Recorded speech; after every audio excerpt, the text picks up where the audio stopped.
de Hebreus, capítulo 1. Hebreus 1, de 1 a 5.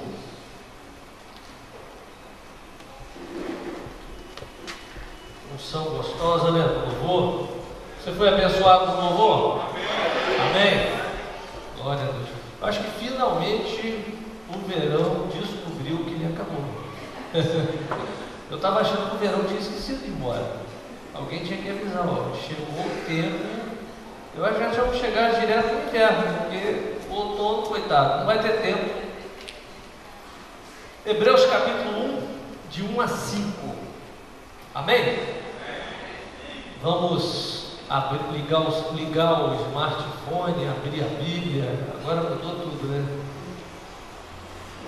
A palavra de Deus diz assim: há muito tempo falou muitas vezes e de várias maneiras aos nossos antepassados por meio dos profetas, mas nestes últimos dias falou-nos por meio do Filho, a quem constituiu herdeiro de todas as coisas e por meio de quem fez o universo.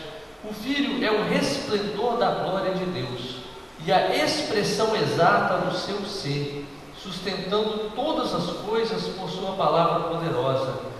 Depois de ter realizado a purificação dos pecados, ele se assentou à direita da majestade nas alturas, tornando-se tão superior aos anjos quanto o nome que herdou é superior ao deles. Pois a qual dos anjos Deus alguma vez disse: tu és meu filho, eu hoje te gerei, e outra vez eu serei seu pai, e ele será meu filho. Meu filho, Pai, que a tua palavra venha produzir em nós algo tão surpreendente, que venhamos sair daqui nessa noite, ó Pai, impactados por ela. Nós oramos no teu nome, Jesus. Amém. Meus queridos, hoje eu queria falar sobre paternidade espiritual. Hoje nós vivemos uma geração onde, segundo alguma pesquisa, quase 30% das pessoas no Brasil não tem o nome do pai na certidão. Que coisa, né? E alguns têm o nome do pai, mas é um pai que não é presente. Quantos casamentos já foram passando e a pessoa não teve o pai como referência? O livro de Hebreus é a graça explicando a lei. Eu até disse no seminário que Hebreus seria como se fosse o Pentateuco do Novo Testamento. Aqui a palavra tenta explicar o que Jesus é e o que ele produz em nós. E meus queridos, o nosso Deus é um Deus de continuidade. É o Deus de Abraão, o Deus de Isaac e o Deus de Jacó. Então importa é qual o legado que você vai deixar para a próxima geração. Não é verdade? Porque quando as pessoas falarem de você, vão falar o quê? Fulano, que era filho de Cicrano, que era filho de quem? Ou seja, continuidade.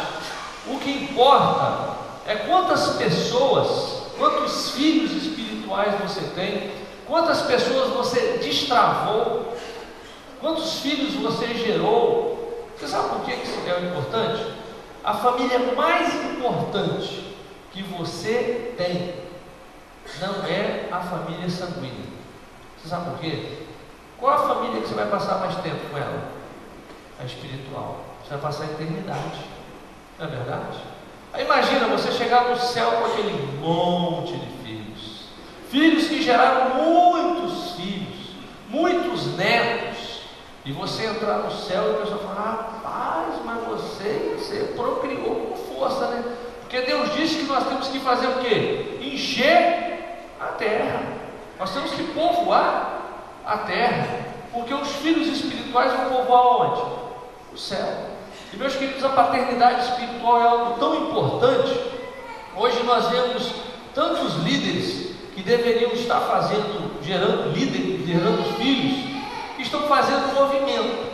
Faz movimento, mas não gera filhos. É o avivamento sem um propósito. Nós estamos no avivamento, mas qual é o propósito? Por que as igrejas na Europa começaram a morrer? A Europa tem muitas igrejas estão sendo vendidas. algumas virando bares, discotecas. Por quê? Porque uma geração não fez filhos espirituais. Uma geração não se preocupou em ganhar a outra geração, em gerar filhos, em dar continuidade. Aí acontece como diz Isaías 26:18, né? Tivemos dores de parto, mas era só vento. Aí vivemos uma igreja de avivamento como entretenimento, não transforma uma geração. Líderes que deveriam estar destravando pessoas não estão destravando. Meu irmão, você é um rio, você não é uma represa. A represa segura, um rio libera. E nós temos que gerar filhos para ganhar outras pessoas.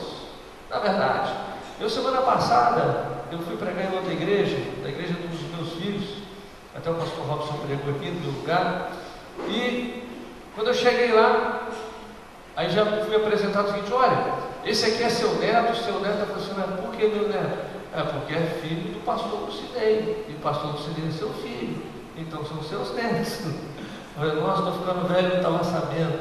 Porque, meus queridos, é esse o projeto de Deus para nós, é Cristo em nós, a nossa esperança, a esperança da glória. Então ninguém tem que ser parecido comigo, tem que ser parecido com Jesus. Por isso que eu tenho que gerar discípulos. Interessante que Jesus, os discípulos de Jesus não chamou nenhum deles de filhos. Na verdade, Jesus não chamou João de filho, não chamou ninguém de filho. Mas quando Jesus estava para morrer, o que ele disse? Eu não vos deixarei órfãos. Havia paternidade. Ele não deixou eles órfãos, ele deixou o Espírito Santo para tomar conta deles. E, meus queridos, em Jeremias capítulo 31, de 31 a 34, a palavra de Deus diz que os filhos estarão no pleno conhecimento. E como é que isso vai acontecer? Se não tiver quem passe isso para outras pessoas. Quando nós falamos em célula, quando nós falamos em discipulado, nós estamos falando justamente em cuidar de pessoas e em gerar isso na vida das pessoas. E o propósito de Deus é que a terra se encha de conhecimento. O propósito de Deus é que todos cresçam à medida dele. Agora, se eu e você não cumprimos o propósito de Deus, sabe o que Deus vai fazer? Deus vai chamar outro. Deus vai chamar o filho para fazer. Quando o pai, em Gênesis capítulo 11, versículo 31, né, nós vemos o pai de Abraão, Tera, ele saiu de Ur para Canaã. Esse é o projeto de Deus, que ele fosse de Ur para Canaã. Ele saiu em direção ao projeto de Deus, só que quando chegou em Harã, ele parou. Ele parou. O que Deus fez? Levantou Abraão, chamou Abraão. Harã não era o lugar que Deus queria, e Deus chama agora Abraão e diz: sai da casa do teu pai, você vai para um lugar que eu vou te mostrar. Então, uma paternidade sem destino perde filhos. Quando você não dá destino aos seus filhos, você vai perder eles.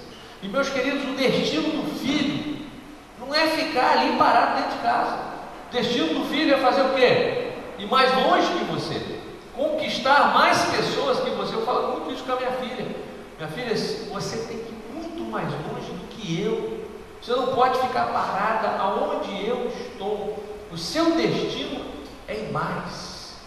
E tem muito pai que mata o filho, né? Castra o filho. Não, você vai ficar aqui, você não pode sair daqui, você não pode gerar, você não pode ganhar, você não pode fazer. Aí o que acaba acontecendo? O filho, ele começa a morrer, e ele morrendo, com certeza ele não vai gerar vida. Aí nós vemos um exemplo bom de paternidade espiritual, foi Elias e Eliseu. Elias jogou a capa sobre Eliseu, ou seja, a cobertura estava sobre a vida de Eliseu. E Elias, ele tinha uma unção tão grande que Eliseu queria. Eliseu falou o seguinte: ó, eu quero porção dobrada do que você tem. Aí Elias falou o seguinte: olha, se você me ver subindo, você vai ganhar. Então, quanto mais o pai sobe, a porção dobrada é sobre você. Porque tem pai, tem filho que tem medo do pai, tem pai que tem medo de ver o filho crescer. Mas quanto mais o pai cresce, a unção vai ser dobrada sobre os filhos. Meus queridos, quanto mais experiência você tiver com Deus, maior será a experiência dos seus filhos espirituais. Você não pode ser terra estéril. Você tem que ser terra que vai gerar muita vida na vida dos seus filhos. A pior coisa que eu vejo é quando um pai espiritual não sabe para onde ele deve ir. Eu vejo que Deus ele quer abençoar primeiro as gerações. Tudo é geracional. E não somente a geração biológica, mas a geração espiritual. Eu estava esses dias lendo um pouco da biografia do pastor Kenneth Hagin. O pastor Kenneth Hagin, ele nunca saiu dos Estados Unidos, mas os livros dele, o seminário que ele abriu, a visão dele correu muito. Ele tem filhos até aqui no nosso estado, sem nunca ter saído do lugar. Há uma ligação espiritual muito grande, porque os ensinamentos dele gerou vida na vida dos discípulos que foi multiplicando. E é tão bonito quando você vê isso, né? Você ganha uma pessoa para Deus, você enche ele de fé, e ele começa a ganhar outros, e ele vai passando isso para outras gerações. Aí na Bíblia, em Crônicas, nós vemos Ezequias. Ezequias foi um rei que fez tudo que agradou a Deus. E a Bíblia diz que ele fez como quem? Como o seu pai Davi. Só que o pai dele não era Davi, era Acaz. Mas ele seguiu o bom ensinamento do pai, do primeiro, que foi Davi. Muitas de nossas instituições têm se tornado orfanatos. Nós temos líderes que são órfãos de pais. E meus queridos, um líder órfão de pai, ele não vai saber como ensinar os filhos, porque não teve ninguém para ensinar. Não teve, na verdade. Não sabe como ensinar, como passar. Então nós temos uma grande orfandade hoje dentro da igreja, porque justamente as pessoas precisam ser o que? Acompanhadas e dirigidas, senão elas vão ficar sempre atrás de coisas na igreja, de programas. Qual o programa que tem hoje? O que vai acontecer hoje? Aí a igreja tem que inventar um animador de palco para atender a sede dessas pessoas. Agora, quando você tem um pai espiritual, o que esse pai vai fazer? Pastor, o pai espiritual tem que saber mais Bíblia do que eu. Não tem que saber mais Bíblia do que você, não, meu irmão. Ele tem que querer ser pai, porque o pai biológico ele não sabe tudo. E é engraçado que a criança, quando ela começa a crescer, ela tudo pergunta: pai, por que o avião voa? Aí o pai às vezes não sabe, não, desculpa, né? O pai, por que o arco-íris é assim? O pai dá outra desculpa, não, porque tem um cara que pintou, não sei o quê. Aí tem pai que inventa, né? E para a criança, o pai é um super-herói, até o dia que ela cai no parquinho e grita: mãe, pai, o pai não está lá. Aí o herói começa a cair. E a professora explica que o arco-íris não foi pintado. Ah, mas papai falou. Aí já começa a perder. Por isso que o pai tem que ensinar o que ele sabe. Se você não sabe, você tem que ter a humildade de falar: meu filho, eu não sei, vou pesquisar. E o pai espiritual, porque às vezes nós vemos as pessoas na igreja não querendo ser pai, porque elas acham que não tem capacidade. Mas, meus queridos, o pai, o que ele vai fazer? Ele vai sentar e ele vai chegar para o filho e vai perguntar: como você está? Como é que está a sua vida espiritual? Você está orando todo dia? Você está lendo a Bíblia? Você tem jejuado? Você tem gerado filhos espirituais? Como está a sua vida financeira? E eu faço com os meus discípulos, a gente conversa sobre tudo. O Juninho está ali, que não deixa mentir, mas a Renata, né? E a gente vai profundamente. E eu digo que as esposas dos meus discípulos, elas têm que ter um sorriso de um canto a outro da boca. Não é verdade, né? Porque só você está rindo, Juninho. Porque o salmista lá no Salmo 128, olha só que coisa fantástica que diz o Salmo 128. Como é feliz quem teme o Senhor, quem anda em seus caminhos. Você comerá do fruto do seu trabalho, será feliz e próspero. Sua mulher será como videira frutífera em sua casa. Seus filhos serão como brotos de oliveira ao redor da sua mesa. Assim será abençoado o homem que teme ao Senhor. Meus queridos, pessoas que prestam contas, pessoas que andam lado a lado com outra, pessoas que se expõem, e o discipulado é algo que você vai se expor. Eu estava esses dias lendo lá em Atos, capítulo 16, falando que Paulo circuncidou Timóteo. Timóteo não era mais uma criança, circuncidado quando era criança. E Paulo circuncida Timóteo. Você imagina, o que é a circuncisão? É ir lá na cabeça do negócio do menino e tudo, corta um pedaço. Intimidade. Você imagina, Paulo tinha tanta intimidade com Timóteo, que ele expôs a intimidade dele. E às vezes a pessoa não tem coragem de abrir o coração para falar do discipulado, com intimidade. Gente, não vai prosperar. Como é que vai romper se não tiver coragem de falar o que está doendo na alma? E nós vivemos hoje uma geração de pessoas que estão depressivas. Na verdade, quantas pessoas estão depressivas hoje? Nunca se vendeu tanto remédio para depressão. Camarada pilotando um avião com 149 pessoas, mas ele a bordo, acelera contra a montanha. Depressão. E se nós fôssemos olhar quantos acidentes de trânsito, quantos motoristas que jogam o carro na frente de uma carreta e matam a família inteira? Depressão. Por que isso? Porque as pessoas não têm tido a coragem de abrir o coração e expor a ferida que está lá dentro da alma, falar o que está doendo, o que está faltando o pai, porque o pai, ele não pode sair contando o que os outros falam, né? Ah, fulano está assim a vida dele, a casa dele está desse jeito. Não pode. O que você ouve, você tem que ser um tombolão, não é verdade? Você tem que guardar, e você só pode contar se outra pessoa chegar, se a pessoa autorizou você a passar para frente. Agora, se não autoriza, você vai passar para frente? Você vai contar aquilo que foi a intimidade da pessoa? Não vai. E a visão é que o discípulo, é que o filho vá mais longe. Nós não podemos pensar que o filho vá perto de nós, porque a palavra de Deus diz que o filho é como flechas na mão do guerreiro. Meus queridos, o guerreiro, ele prepara a flecha, ele dá, ela fica reta, ela fica pronta, ela fica aerodinâmica, ela fica preparada para voar. E quando ele coloca no arco, ele tensiona ela é tensionada para o quê? Para ir longe. E ele não joga para qualquer lado. Que arqueiro que vai jogar flecha para qualquer lado? Ele estabelece um alvo, e ele mira e ele joga no alvo. É assim um pai espiritual. Você tem que estabelecer um alvo para que a pessoa vá, para que a pessoa rompa, para que ela vá mais longe. Senão ela vai parar onde? Vai bater no pé, vai recuar, retroceder. E isso não pode ser, não é assim que Deus pensa para nós. Então, meus queridos, nós temos que fazer filhos que vão mais longe do que nós. E aí o que vai acontecer? Se você não faz isso, se você não gera filhos, você vai ser lembrado como? Eu acho interessante a história de Davi.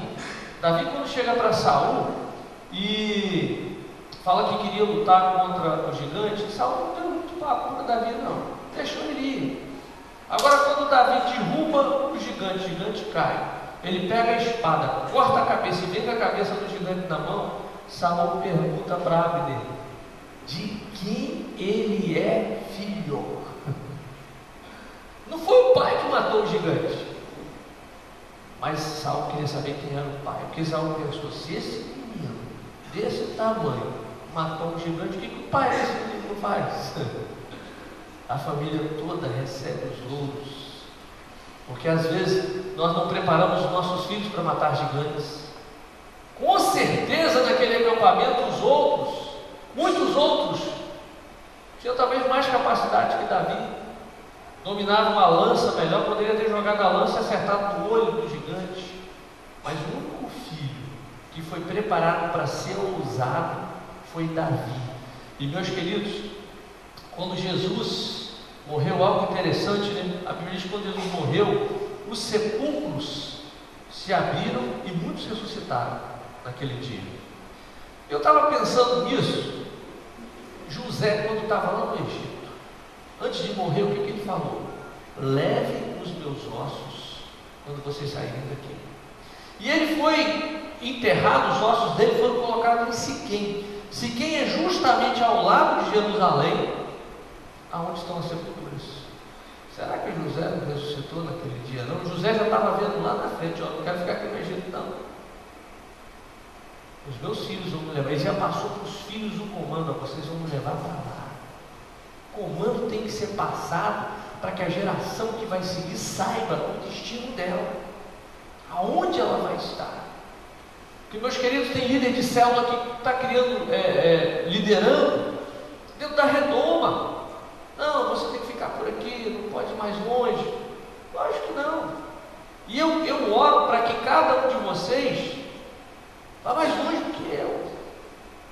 Esse é o meu desejo. Eu fico imaginando daqui a alguns anos, eu lá no céu, contemplando a obra dele e falando, meu Deus, pessoas que romperam e foram muito mais longe, ganharam muito mais pessoas, falaram para multidões. Isso é uma coisa maravilhosa, porque eu vou receber frutos disso. Não estou pensando, pastor, você está pensando que eu estou pensando o seguinte, gente, vocês vão ganhar muita gente e eu vou ter participação nos lucros disso. É a Telex Free do céu. Você é binário, você ganha dois, que ganha dois, que ganha dois, até a quinta geração eu vou receber galardão desse negócio. Então, quando nós estamos preparando os nossos discípulos, Jesus ele preparou os 12, e os 12 foram muito mais longe do que Jesus. Primeiro sermão de Pedro, foram milhares de pessoas se convertendo. A Bíblia não diz que a sombra de Jesus curava, mas a sombra de Pedro curava, né? Foi mais longe, porque Jesus ele preparou eles para ir muito mais longe. E assim nós temos que fazer com aquele que nós estamos cuidando. Você sabe por quê? Lá em Gênesis capítulo 38, de 6 a 10, conta a história de Onã. Onã era filho de Judá. Judá teve 2 filhos, e o primeiro filho foi essa flor que se cheira. Ele casou com uma mulher chamada Tamar. E a Bíblia diz que ele era mau, e Deus matou ele. Não me pergunte como, que a Bíblia não fala que Deus matou ele morreu. Ele morreu, e aí o irmão dele, Judá, o pai, falou o seguinte: olha, você vai ter que coabitar com a sua cunhada e gerar filhos para que seja a descendência do seu irmão. Aí o irmão dele deve ter pensado, eu gerar a descendência do seu irmão? Eu fiquei pensando nisso, esse irmão não devia ser nada que prestava, porque nem o irmão queria gerar descendência para ele. Ele devia ser coisa boa mesmo, não. E aí o que aconteceu? A Bíblia diz que toda vez que ele coabitava, ele tinha prazer com a mulher, mas na hora H, ele jogava a semente fora. Aí Deus não gostou desse negócio também não. Aí Deus matou ele também. Tanto é que existe uma doença chamada onanismo, né? E eu queria colocar aqui como onanitas, aqueles que têm prazer com a igreja. Tem prazer, tem gente que tem, né? Prega, que é uma maravilha, ganha dinheiro, mas não gera filhos. Sabe o que é não gerar filhos? Não gera descendência, não gera continuidade, não gera pastores, não gera missionários, não gera líderes, não gera. E gente, eu conheço igrejas com 5.000 membros, que o cara não levantou um pastor, só ele que prega, só ele que domina, não levantou líderes, não levantou pessoas, não gerou filhos, são onanitas. E sabe o que acontece com essas pessoas? Jesus, é interessante, né? Deus tinha um projeto. Você sabe de onde ia sair a linhagem de Jesus? Saiu da tribo de Judá, da descendência de Tamar. Era dali. O que aconteceu? Onã estava atrasando o projeto de Deus. E quando você não gera filhos, você atrasa o projeto de Deus. Ah, pastor, eu sou imperfeito para gerar filhos. Gente, às vezes eu me pergunto, por que Deus escolhe algumas pessoas como eu para ser pastor? Eu me sinto indigno de ser pastor. Porque quando eu olho para a igreja, olho para as pessoas, eu falo, meu Deus, tinha que estar outra pessoa. Mas eu não sei por que Deus me chamou. Ele pega os imperfeitos e usa os imperfeitos. Porque quem já está pronto não serve para Deus. Aquele que já tem todo o conhecimento não serve para Deus. Meus queridos, nós somos chamados para dar continuidade. João Batista, ele começou a pregar e as pessoas iam até ele, e ele batizava. E daqui a pouco alguém chegou e falou o seguinte: olha, tem um cara aí que está pregando a mesma coisa que você prega, e está batizando. Aí João disse o seguinte: importa que ele cresça e que eu diminua. Que coisa, né? Porque o propósito é estabelecer um reino e criar um caminho dele. Amém? É isso que Deus quer. Meus queridos, nosso propósito são pessoas. O nosso propósito é pessoa, mas nós não trabalhamos para ela, nós trabalhamos é para Cristo. E Deus vai colocar na sua mão pessoas que são imperfeitas. Ele vai colocar os feinhos na sua mão. Ele vai colocar aquelas pessoas que são rejeitadas, o traficante. Vai botar pessoas difíceis para você cuidar, e você vai falar: meu Deus, porque é para mim. Todo mundo quer ser pai do bonitinho, né? Nasceu com olho verde, olho azul, o cara faz questão de arrumar e levar no shopping e desfilar para todo mundo ver. Agora, quando o bichinho nasce desprovido de beleza, esconde. E tem gente que esconde o filho. Pastor, esse filho só dá trabalho para o irmão. Filho é filho, você tem que mostrar os seus filhos, a geração que você está ganhando. Aí eu estava pensando em Mardoqueu. Interessante que Mardoqueu, ele criou uma filha que não era dele. Esther, ou Hadassah, não era filha de Mardoqueu. Ele criou ela como filha. Ela preparou a rainha para o rei. Nós preparamos a igreja para o rei.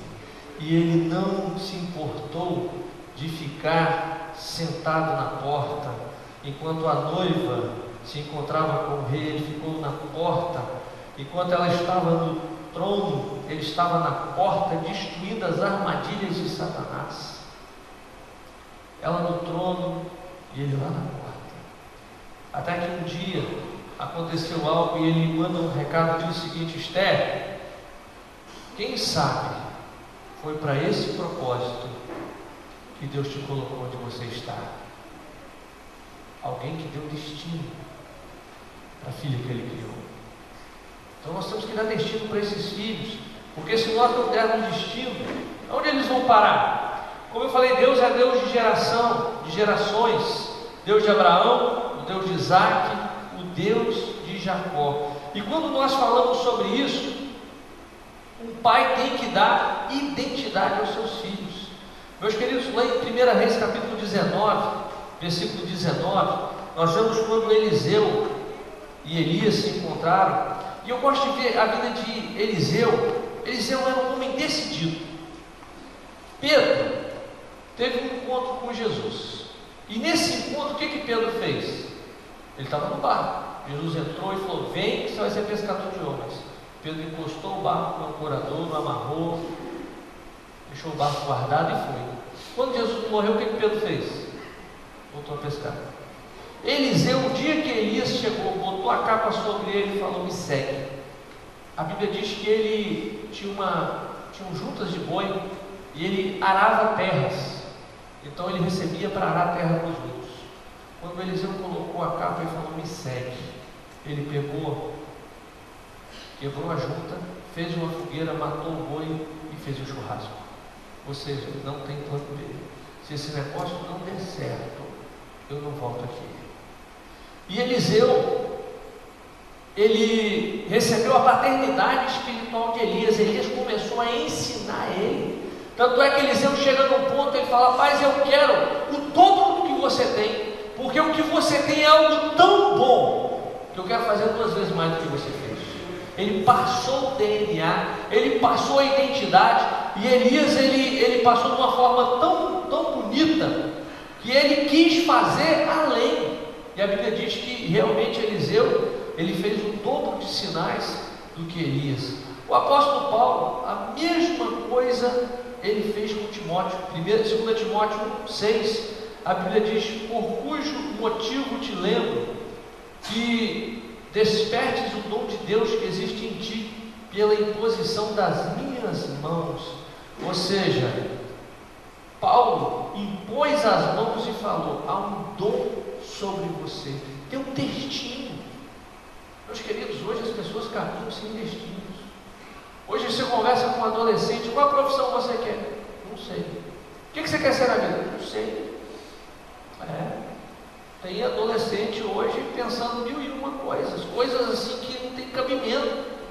Eu quero ser oceanógrafo. Mas por que você quer ser oceanógrafo?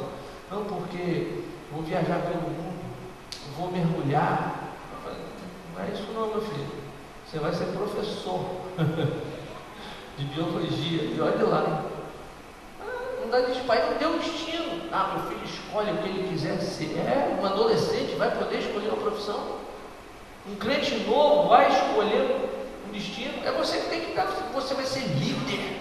Você vai pregar para muitas pessoas. Eu já contei aqui, eu estava numa igreja vendo um testemunho, eu fiquei encantado com aquilo. Um senhor que aprendeu a ler na Bíblia, e diz ele que ele era de uma determinada denominação, e nessa igreja, por ele ser analfabeto, ele ficava na porta dando folheto quando a pessoa entrava. E ele mudou de bairro, ele trocou de igreja, aí chegou o pastor: eu estou aqui, o que o senhor quer que eu faça? Você vai ser líder de célula.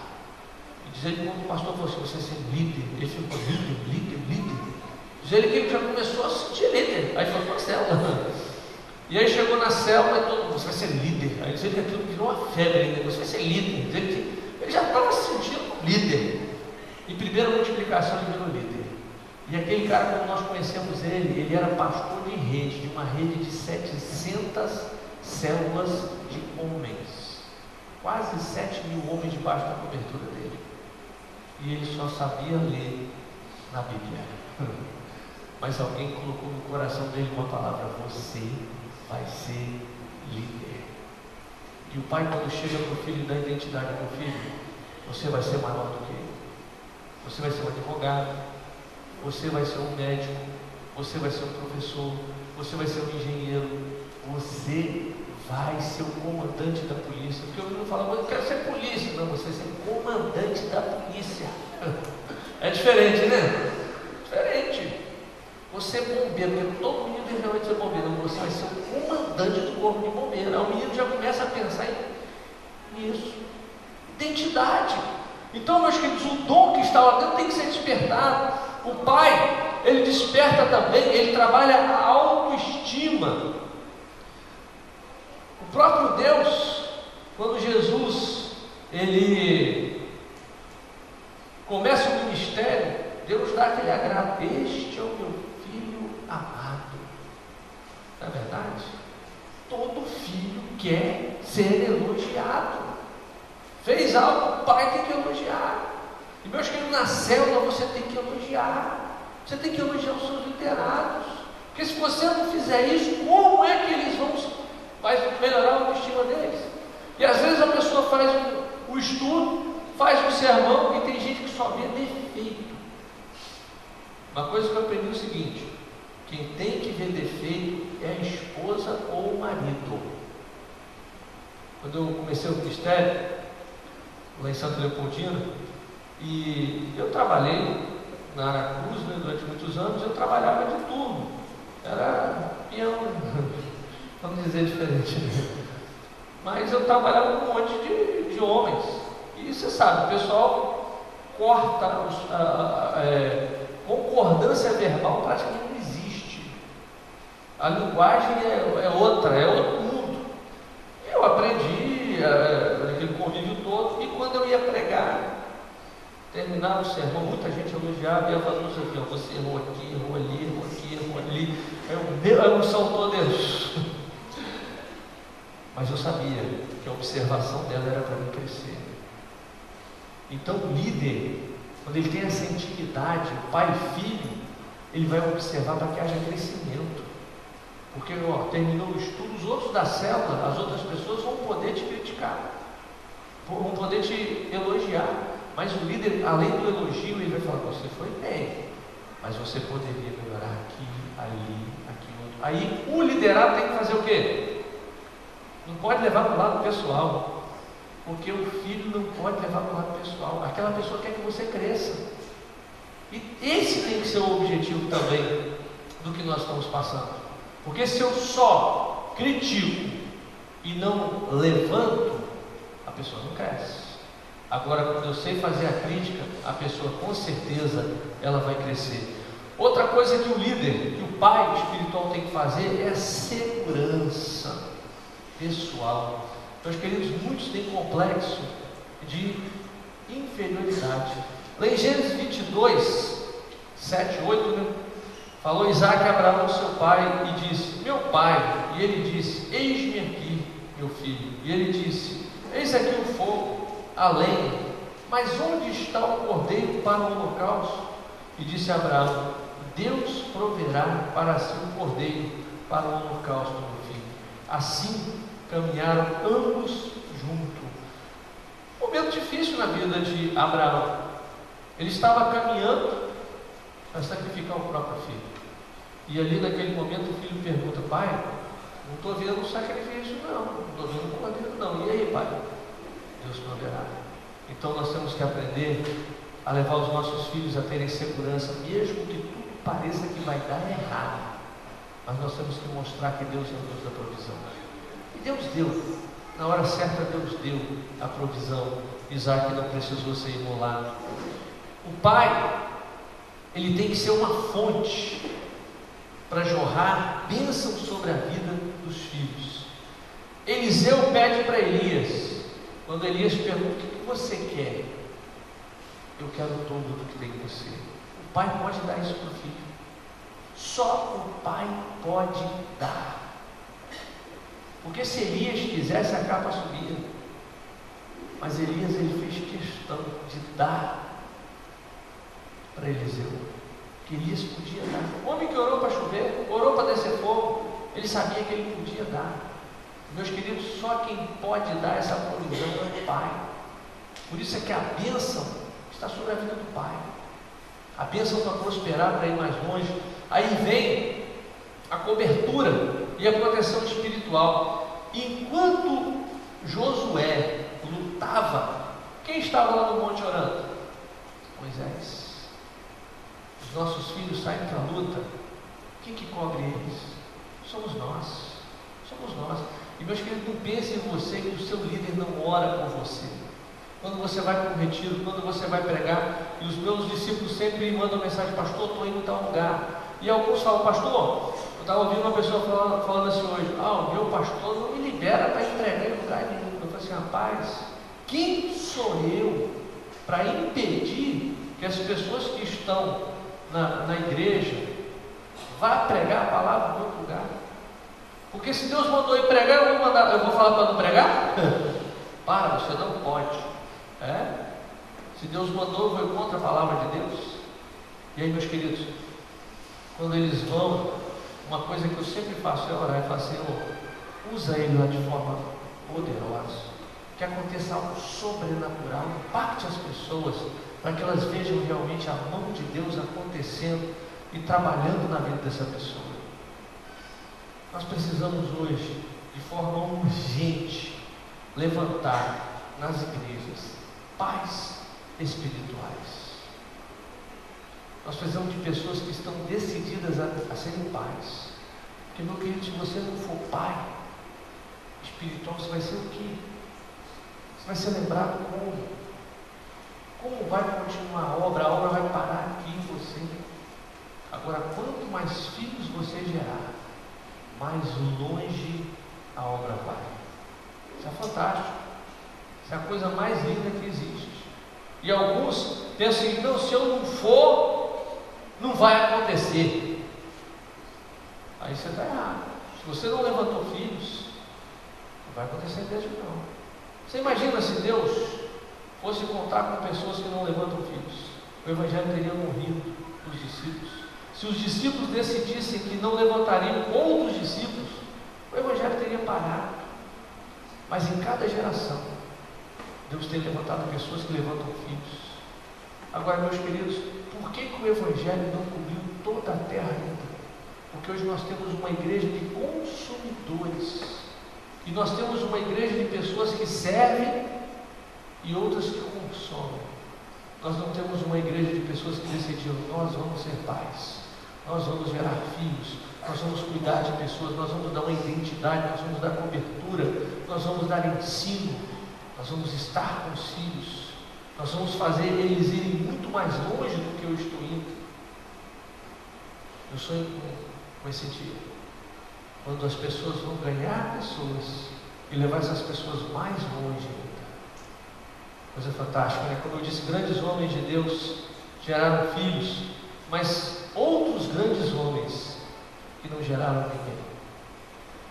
E quando a pessoa não gera, Deus levanta alguém para gerar. Eu espero que você seja daquele que está tendo a dor de parto, porque gerar filho dá dor. Oh, e como dá? Na verdade, quem é mãe aqui sabe. Agora, filho espiritual dá dor. Tem gente que quer gerar filho espiritual em uma semana. Não gera. Filho espiritual leva mais tempo do que filho carnal. Porque não é só, até nascer leva tempo, crescer leva tempo, chegar à maturidade leva tempo. Agora, por que dá trabalho eu vou deixar de ter? Pastor, cuidar de gente dá trabalho? Dá, com certeza dá. Liderar dá trabalho? Dá. Mas se nós temos o DNA de Jesus, nós somos chamados para isso. O DNA de Jesus é esse, nós somos chamados para gerar. Nós não fomos chamados para esterilidade, nós somos chamados para ir mais longe. Eu queria que você agora, cadê o Dário? Aí é o cara da unção. Eu queria que você falasse com Deus agora. Você tem gerado filhos? Pastor, me falta paciência. Pede a Deus para te dar paciência. Pastor, eu preciso de um pai para que eu possa gerar filhos. Deus vai te dar um pai. Pede a Ele um pai. Ele vai te dar um pai. E às vezes Ele não vai dar um pai que você quer, Ele vai dar um pai que você precisa. Porque às vezes nós queremos o pai do nosso jeito, né? Não, eu quero alguém que me dê uma madeira na hora certa, na hora que eu acho que é a hora certa. Alguém que atenda todas as minhas necessidades. Deus sabe quais são as suas necessidades. Não é verdade? E às vezes Deus vai levantar a pessoa mais doida do pedaço para cuidar de você. Porque vai tratar na sua área que você tem deficiência. É aquela área. É aquele cidadão que não tem paciência. E o pai dele sempre, tem um cara certinho que não tem paciência, e o pai dele sempre o quê? Chega atrasado. Para tratar a paciência. É assim que Deus vai trabalhando. Deus quer trabalhar em nós através de outros. E se a pessoa é do jeito que eu gostaria que fosse, o que eu vou melhorar? O que eu vou crescer? E o objetivo do reino é que você cresça. O objetivo do reino é que você ganhe muitas pessoas, que você vá mais longe, que você ganhe mais pessoas. Eu sonho com esse dia.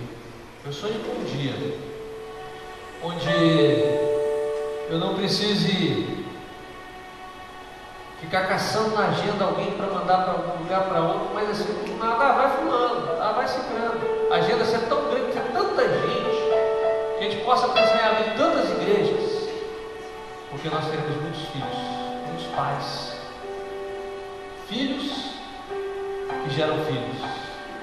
Se você tem filhos e os seus filhos não estão gerando filhos, tem algum problema na sua paternidade.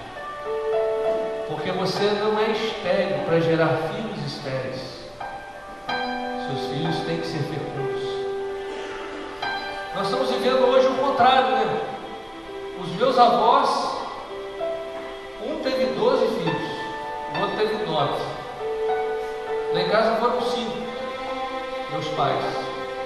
E eu fui uma. Pois é, né? Se seguir a lógica, minha filha não vai ter ninguém. Nós estamos vivendo o inverso. Não pode ser assim. Um tem que gerar 12, 20, que gere 30, 40, 50. Senão o Evangelho vai morrer, porque falta pais que não geram filhos. Gerar filho é difícil? É. Ser pai é difícil? É. É muito difícil. É difícil ser filho? É. Porque às vezes você pega um pai que é menos responsável do que você. Que coisa, né? Já vi isso, já vi filho que é mais responsável que o pai. Tem filho que lembra a hora do pai tomar um remédio. É assim que funciona. Mas na paternidade é desse jeito. A paternidade é assim que funciona. Mas o que importa é que você gere muitos filhos para Deus. Abaixa a sua cabeça e vamos orar. Pergunta a Deus: quais são os seus filhos espirituais? Você vai ser lembrado porque você é um bom pregador, um bom líder de célula. Você vai ser lembrado porque você gerou filhos. Alguém vai falar: ah, fulano, você é filho de ciclano, que é filho de outro. Abraão gerou Isaac, que gerou Jacó, que gerou 12, e geraram uma nação inteira.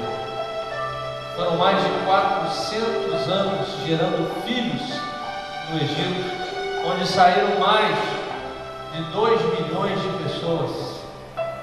Isso é a matemática de Deus. Senhor, nós queremos agradecer, Pai, porque nós temos a oportunidade de gerar filhos, de exercer a paternidade.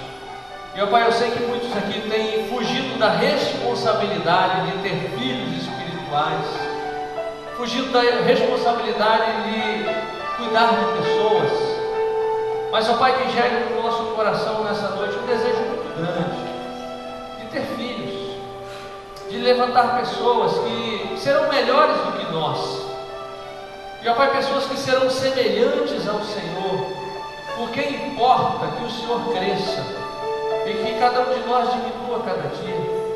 Por isso, Pai, coloque em nosso coração uma fecundidade muito grande, que venhamos gerar filhos feios aos olhos das pessoas, filhos, ó Pai, que muitas das vezes nós iremos pegar, ó Pai, nas drogas, no tráfico, mas, Pai, pessoas que serão transformadas e que irão gerar muitas outras vidas para o Senhor.